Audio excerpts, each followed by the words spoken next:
초대교회 때에 하나님께서 아주 귀하게 썼던 젊은이가 있었습니다. 그 이름은 디모데입니다. 디모데라고 하는 이름의 뜻은 하나님의 소유다, 하나님의 것이다, 이런 뜻입니다. 그 이름답게도 정말 아름답게 쓰여졌던 사람이다. 오늘 이 자리에 있는 여러분과 제가 한 세대 디모데처럼 쓰임받을 수 있는 분들이 되시길 원합니다. 그냥 저절로 그렇게 되어지는 건 아닙니다. 디모데라고 하는 하나님의 사람 하나가 역동적인 믿음으로 쓰임받기 위해서는 정말 기도와 사랑과 영적인 투자가 있어야지 되고, 관심과 칭찬 같은 정신적인 지원도 있어야 되고, 아울러 물질적인 도움도 훌륭한 일꾼이 되기 위해서는 많이 필요로 합니다. 오늘 이 말씀 속에서 청년 디모데는 놀라운 영적인 자산, 그냥 믿음 생활하는 것이 아니라 그 디모데를 통해서 일어나고 있는 많은 역동성 있는 일들, 도대체 어떻게 그게 가능할까? 디모데라고 하는 사람이 그러한 역동적인 믿음으로 쓰임받을 수 있었던 비결은 과연 무엇일까? 함께 생각해 보면서 주시는 은혜를 나누려고 합니다. 제일 첫 번째로 오늘 보면 5절 말씀에 보니까 내 속에 거짓이 없는 믿음을 생각함이라. 이 믿음은 먼저 내 외조모 로이스와 내 어머니 유니게 속에 있더니 내 속에도 있는 줄을 확신하노라. 역동적인 믿음의 디모데가 되기 위해서 좋은 믿음의 모델이 있었는데, 그 훌륭한 믿음의 모델 때문에 디모데가 역동적인 믿음의 사람이 되었다라고 하는 겁니다. 그런데 이러한 영적인 자산이 외할머니로부터 시작해서 어머니를 통해서 이어진 신앙의 교육이었다라고 하는 겁니다. 사도행전 16장 1절과 2절에 보게 되면 디모데의 아버지는 헬라인이었고 디모데의 어머니는 유대 여자였습니다. 믿는 유대 여자였다, 이렇게 얘기를 합니다. 지금도 다국적 문화, 다문화 가정이 많이 힘들어합니다. 이 당시에 다문화 가정의 경우는 상당히 어려움과 배탈을 당하던 때입니다. 혼혈의 가정입니다. 그런데도 불구하고 그 외할머니와 어머니를 통한 신앙의 유산을 얼마나 잘 받아들였는지, 그는 정말 거짓이 없는 믿음의 전형으로 소개가 되어지고 있다는 것입니다. 이스라엘의 자녀들의 신앙교육의 터전은 학교가 아니었습니다. 회당이 아니었습니다. 가정이었다라고 하는 겁니다. 가정은 살면서 하나님을 배우는 생생한 교육의 현장이며 실천의 장소가 되기도 합니다.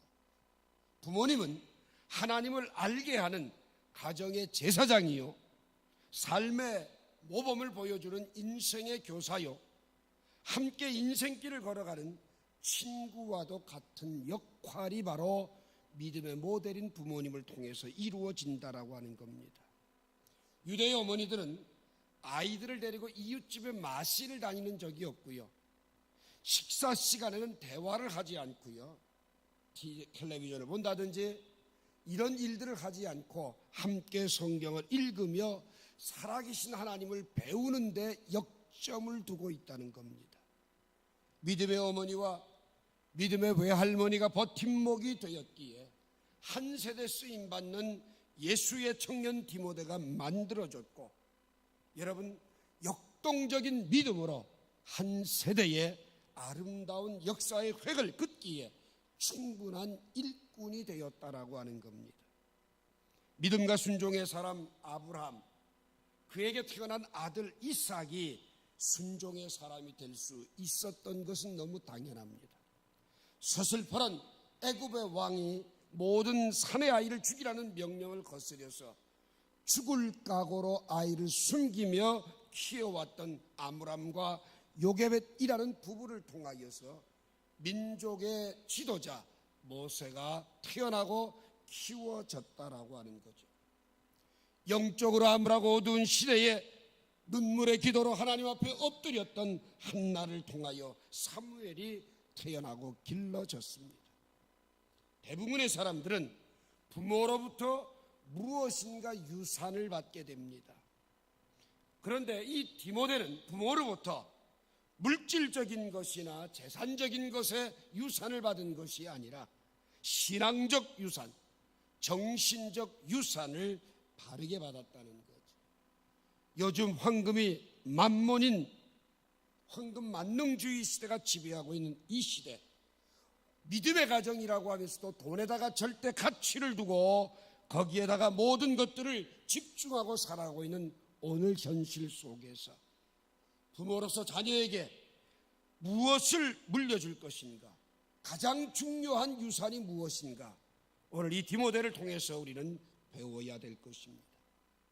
유대 랍비들은 물고기를 주는 것보다는 물고기를 잡는 방법을 더 중요시 했습니다.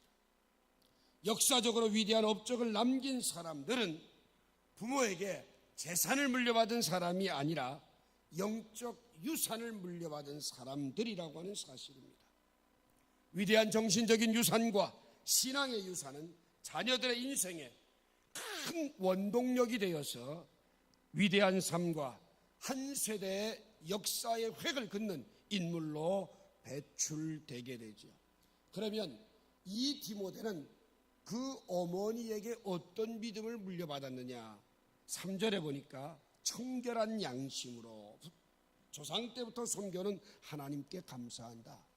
그 청결한 양심이 바로 가장 소중한 유산이다. 여러분, 양심에 대해서 성경은요 2가지로 분류합니다. 긍정적인 양심과 부정적인 양심입니다. 이 긍정적인 양심을 오늘 본문은 청결한 양심이다. 그 다음 디모데전서 1장 19절에 보면 착한 양심이다. 또 디모데전서 3장 9절에 보게 되면 깨끗한 양심의 믿음의 비밀을 가진 사람이다. 그리고 로마서 2장 15절에 보면 양심이 증거가 되어 이렇게 표현하고 있어요. 또 베드로서 3장 16절에 보면 선한 양심을 가져라. 여러분, 오늘 여러분과 제가 긍정적인 양심은 한결같이 다 깨끗한 양심이다. 반대로 부정적인 양심은 어떤 걸까요? 디모데전서 4장 2절에 보면 화인 맞은 양심이다. 가책이 없는 양심. 또 디도서 1장 15절에 보면 양심이 더러워졌다. 히브리서 9장 14절 말씀을 보게 되면 거기에서는 얼마나 양심이 죽었는가, 양심은 찾아볼 수도 없는 상황의 모습을 설명하기도 합니다. 오늘 여러분, 부모에게 우리가 물려받아야 되고 부모로부터 우리가 자녀들에게 주어야 될 양심은 한마디로 청결한 양심이다. 아르헨티나에 이민 간 어떤 성도가 이제 이민을 가서 많은 식구들을 데리고 어렵게 살아가는데 한 달 죽도록 일해서 봉급을 받아갖고 오는데 어느 날 강도를 만나게 됐어요. 칼을 들이대고 돈 내놓으라 그런 겁니다. 살긴 살아야 돼서 어떻게 합니까? 봉투채 줘버렸어요. 그리고서 애원을 했어요. 우리 식구가 7인데 이제 첫 봉급을 닫고 이게 없으면 우리 식구들이 살아갈 길이 막막하니 그저 다만 얼마라도 도와달라. 봉투를 빼앗기면서 강도에게 사정을 했어요. 그때면 그 강도가 더 재밌습니다. 니네도 식구가 7이냐? 나도 7이다. 너도 먹고 살고 나도 먹고 살자. 그러면서 그 봉투를 찢더니만 세워서 절반을 딱 주더랍니다. 그걸 받아갖고 돌아오면서 죽지 않고 산 게 감사하고 또 인간적으로 호소하니까 강도도 그래도 일말의 양심이 있는 사람이라고 하는 게 너무 감사하고 그래서 오는 길에 그 사람을 위해 기도했답니다. 저는 오늘 강도질을 하는 사람이 좋은 사람이라는 얘기는 아닙니다. 적어도 그래도 강도짓을 하는데도 불구하고 그 안에 일말의 희망이 있는 양심의 작용이 있다라고 하는 것. 그 사람을 위해서 기도했는데 그 성도가 그 강도를 위해 기도한 3년 뒤 그가 예수를 믿게 됐다는 거예요. 오늘 여러분 그렇습니다. 양심이 화인마저 버리고 죽어버리면 돌아올 길도 없어요. 소망이 없어요. 베드로전서 3장 21절에 하나님을 향한 선한 양심의 간군이라, 이 말씀 뭐냐? 선한 양심이 하나님을 향해 찾아가게 한다, 이 뜻입니다. 꺼져가는 양심의 불씨를 살려야 합니다. 오늘 여러분 우리 주변에서 도덕 불감증이니 안전 불감증이니 인젠이란 말을 참 많이 듣습니다. 양심이 없는 시대라는 말도 많이 듣습니다. 불행한 시대상입니다. 그래서 디모데전서 1장 19절에서는 믿음과 착한 양심을 가지라. 어떤 이들은 이 양심을 버렸고 그 믿음에 관하여는 파선하였느니라. 선한 양심, 청결한 양심, 이것이 우리에게는 가장 소중한 유산임을 기억하시기 바랍니다. 타락의 길로 갔다가도 바른 길로 돌아올 수 있는 인생의 항로의 안전함이 바로 청결한 양심입니다. 오늘 여러분과 제가 양심의 가책을 느낄 수 있다고 하는 것은 우리가 하나님이 주신 소중한 영적 자산임을 기억하시고 회개하고 돌이키고, 양심이라고 하는 건 내 스스로의 고소자요 고발자임을 기억하고, 또 양심이라고 하는 건 내 스스로 나를 판결하는 재판자요 판결자임을 기억하시면서, 오늘 이 시대가 왜 어두워지느냐? 양심을 저버린 개인과 사회와 국가가 되기 때문입니다. 그러므로 악이 선을, 불의가 정의를, 어둠이 빛을, 거짓이 진실을 뒤집어 엎고 농락하고 있는 것을 우리는 보게 됩니다. 오늘 바른 방법으로는 아무것도 되지 않는다고 믿어버리는 비윤리적인 사고와 모든 일에 지름길만 찾으려고 하는 편의주의와 극한 이기주의로 인하여서 서로를 믿지 못하는 시대를 우리는 살아가고 있습니다. 이 병이 얼마나 깊은지, 이 병폐가 너무나도 깊이 뿌리를 내려가고 있는 위기의 시대입니다. 오늘 이 시간 여러분, 양심이라고 하는 것은 사악을 배격하고 정의와 선을 의지하는 도덕적 인간의 본성이어야 되는데, 이러한 양심을 더럽히지 말고 청결한 양심으로 우리 자녀들에게 정말 하나님을 찾아가는 등불되는 청결한 양심이 우리 삶의 가장 소중한 것으로 인식하고 살아가는 믿음의 모델들이 되어야 될 것입니다.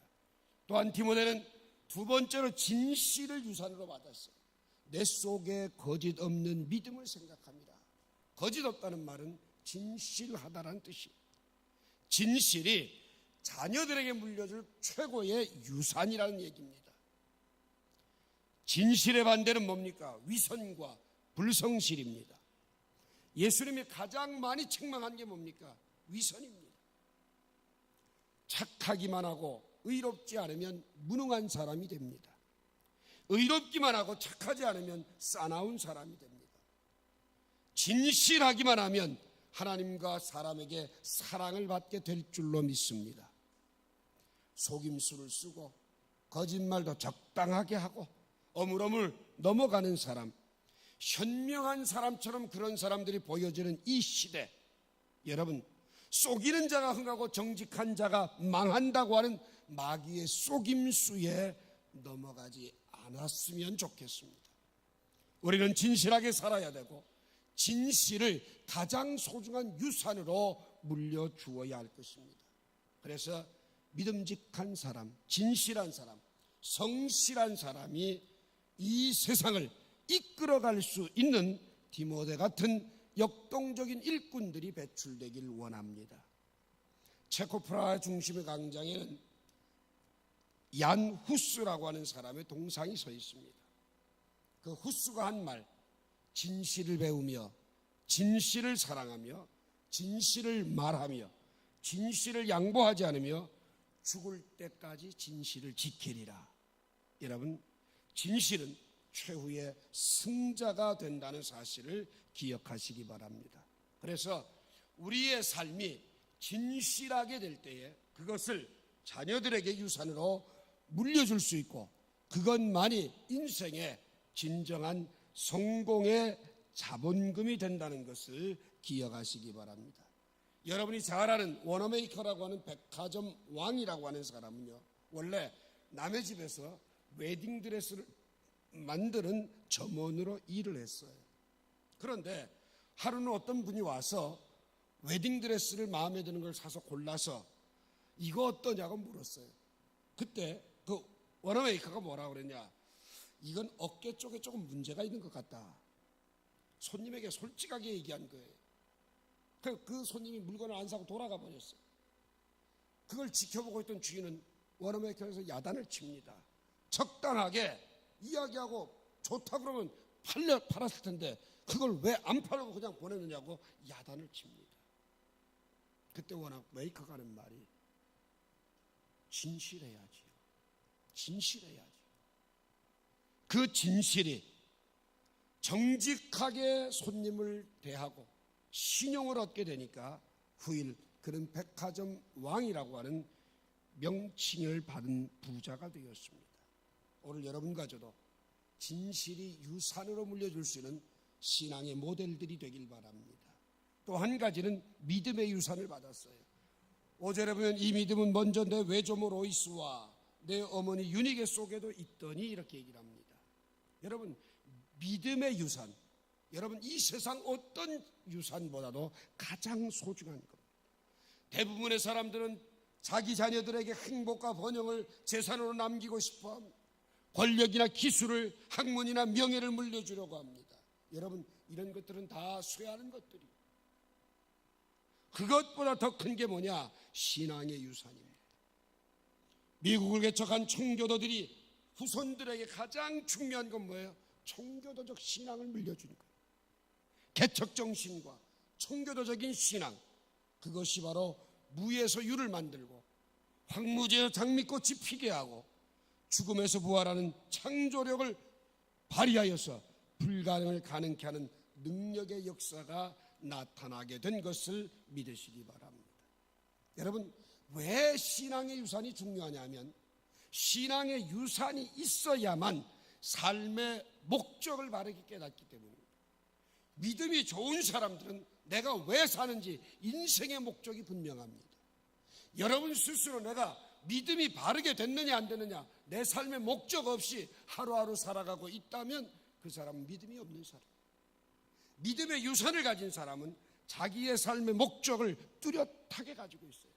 엘리자베스 스튜어트 펠프스라고 하는 사람은 삶을 지배하는 거대한 힘 가운데 가장 중요한 것은 삶의 목적을 갖는 거라고 했어요. 오늘 이 시간 디모데는 훌륭한 믿음의 모델인 어머니와 외할머니를 통해서 세 가지, 청결한 양심, 또한 진실, 그리고 믿음이라고 하는 유산을 물려받아 한 세대를 역동적인 승리의 역사를 일으키고 그가 가는 곳마다 하나님의 영광을 드러내고 높이게 되었던 것들을 기억하시기 바랍니다. 두 번째로, 역동적인 믿음을 디모데가 가질 수 있었던 것은 영적 후견인 때문입니다. 3절 보면 내가 밤낮 간구하는 가운데 쉬지 않고 너를 생각하여 청결한 양심으로 조상적부터 섬겨는 하나님께 감사하고. 여러분, 여기 보게 되면 디모데의 삶에 영적 후견인은 누구냐? 바울이었습니다. 바울은 엎드려 기도할 때마다 디모데가 생각났어요. 여러분, 바울은 디모데를 학교에서 가르치는 선생도 아니었고 동업에서 벌이를 했던 동업자도 아니고 사회적으로 유력한 친척이냐, 그것도 아닙니다. 다만 디모데에게 있어서 바울은 영적인 아버지, 그리고 디모데는 믿음의 아들과 같은 존재였다라고 하는 거죠. 오늘 여러분, 디모데의 생애에 가장 중요한 사람은 누구냐? 그에게 말씀을 가르쳐주고 기도해주는 바울이었다라고 하는 겁니다. 오늘 여러분과 저는 누구의 말을 따라야 됩니까? 토저라는 분은 하나님의 말씀을 듣는 바로 그 사람의 말을 들어라 이렇게 얘기를 했는데, 바울은 디모데에게 하나님의 음성을 들려주었고, 바울은 디모데에게 들려준 그 모든 음성대로 따르고 순종했던 복된 삶을 누렸기에 그는 역동적 믿음의 소유자가 되었다라고 하는 겁니다. 오늘 이 시대는 여러분의 자녀들에게, 그리고 여러분들에게 영적 후견인이 필요한 시대입니다. 오늘 여러분을 위해 누구가 날마다 여러분을 위해 기도합니까? 밤낮 간구하는 가운데 쉬지 않고 너를 생각한다. 이런 영적 후견을 가지고 있는 사람들은 이 시대를 아름답게 만들어갈 수 있습니다. 오늘 여러분, 나에게 후견인이 필요한 것처럼 여러분은 누구에겐가 후견인이 되어 줄 수 있다라고 하는 겁니다. 오늘 교회를 보아도 시대를 보아도 심각한 갈등만 존재합니다. 여러분, 갈등이 있는 곳에는요, 사탄이 좋아 춤추는 것밖에 없어요. 주님이 원하는 건 뭡니까? 젊은이는 어른들을 존경하고 믿음의 본을 따르고, 어른들은 젊은이들에게 다음 시대의 주인공을 인정하고 아끼고 후원하여 미래가 있는 겁니다. 세계 인구의 50% 이상이 30대 이하입니다. 우리나라 전체 인구의 평균 연령이 28세라고 합니다. 여러분, 이런 세대가 자라는 토양을 교회에서 만들어 주어야 합니다. 기도의 후견인들이 많이 일어나야 합니다. 자녀 농사의 성공법은 기도의 후견인이 되는 겁니다. 기도의 어머니의 눈물은 한 방울도 헛되지 않습니다. 하나님은 내일의 교회를 위해서, 내일의 이 나라를 위해서 누구에게 희망을 거시겠습니까? 하나님이 희망을 거시는 곳에 여러분과 저도 희망을 걸어야 합니다. 교회에서 젊은이들에게 웃음소리가 들려야 합니다. 젊은이들의 찬양과 기도소리가 들려야 합니다. 젊은이들이 역동적으로 움직이는 믿음의 소리들이 들려져야 합니다.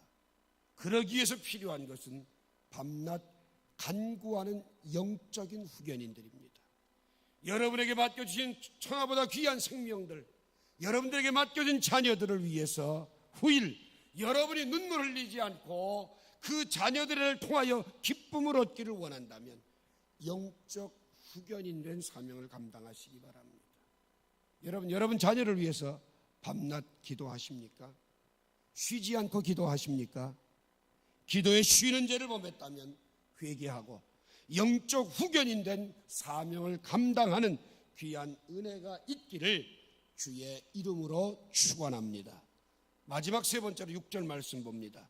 그러므로 내가 나의 안수함으로 내 속에 있는 하나님의 은사를 다시 부릴 듯 하게 하기 위하여 너로 생각하게 하노니, 하나님이 우리에게 주신 것은 두려워하는 마음이 아니요 오직 능력과 사랑과 절제하는 마음이니, 그러므로 너는 내가 우리 주를 증언함과 또는 주를 위하여 갇힌 자 된 나를 부끄러워하지 말고 오직 하나님의 능력을 따라 복음과 함께 고난을 받으라.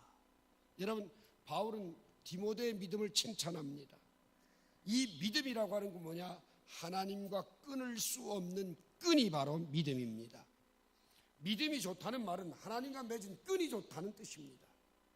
무슨 일이 있어도, 어떤 일을 만나도 그 끈은 끊어지지 않습니다. 디모데의 몸은 약했습니다. 자주 나는 위장병이 있었고 자주 연약에 빠진 모습이었습니다. 그래서 바울은 그를 위해 기도했어요. 바울의 그 믿음이 약한 몸에서 나오는 것이 아니라 맑고 깊은 영혼 속에서 나오는 것이다. 여러분, 바울이 아끼는 디모데는 하나님이 아끼는 사람이었고, 바울이 칭찬하는 디모데는 하나님이 칭찬하는 사람이었어요. 두려워하는 마음과 능력과 사랑과 절제하는 마음에서 주님을 보며 영적인 모습으로 살아가는 삶이죠.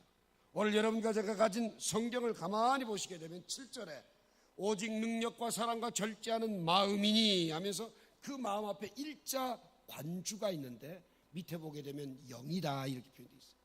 여러분, 이러한 능력과 사랑과 절제하는 마음이 어디에서 나오냐? 영혼 깊은 곳에서 나온다. 여러분, 살리는 것은 영이, 육은 무익한 거예요. 그런데 여러분과 제 삶을 보면 육을 위해서 얼마나 많은 투자를 합니까? 먹고 입고 즐기고. 여러분, 영을 위해서는 어떤 투자를 합니까? 영에 투자를 하게 될 때에 근신과 사랑과 절제하는 것이 나오는데, 이것만 나오면 이 사람은 한 세대 역동적인 삶으로 승리하게 되는데, 여러분과 영을 위해서 어떤 것들을 투자하는지, 오늘 여러분 디모데와 같은 믿음의 용사가 이 교회에서 많이 키워지고 배출되길 원합니다. 두려워하는 마음이 아니라 능력이라고 얘기합니다. 남을 세워주고 사랑하는 마음이라고 얘기합니다. 근신하는 마음이라고 이야기하고 있습니다. 여러분, 사랑과 근신하는 마음, 이건 뭐예요? 영적인 절제력입니다.